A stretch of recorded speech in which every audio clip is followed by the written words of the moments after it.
Nagsalita na rin itong si Manny Pangilinan ng chairman ng Meralco. Sinabi niya na hindi raw kakayanin ng kanyang kumpanya na ang system loss ay kanilang sinasabing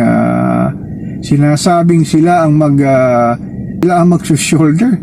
Grabe naman Mr. Pangilinan, isa kang bilyonaryo pero yung sinasabi mo malayo sa katotohanan. Saan ka naman nakakita na isang kumpanya kagaya ng Meralco na ang system loss ay pinababayad sa mga consumer? Ang masakit pa nito ay may tax pang kasama.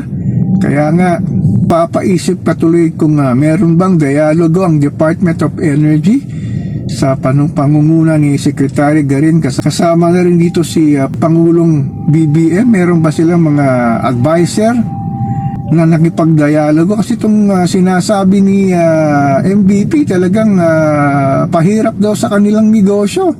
Mr. MVP, lalong pahirap ito sa mamamayang Pilipino. Saan ka na nakakita na ang kuryente dito sa ating mahal na ilang bayan ay talagang pinakamataas nga sa Asia.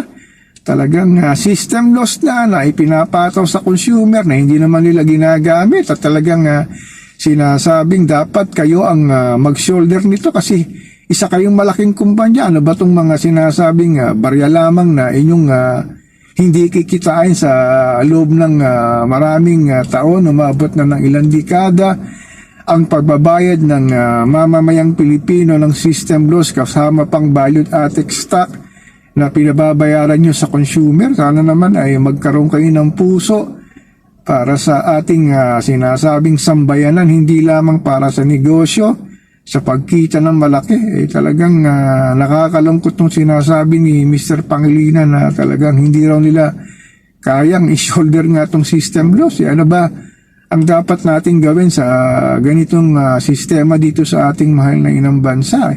Talagang ibinida pa to ni PBBM sa kanyang nakaraang suna na talagang i-amend daw ang IPIRA law para matanggal nga itong sinasabing system loss na ating nararanasan dito sa ating mahal na inang bayan. Sana naman ay talagang ma-amend na ang IPIRA law at tanggalin na ang system loss kasama nga ang value-added tax.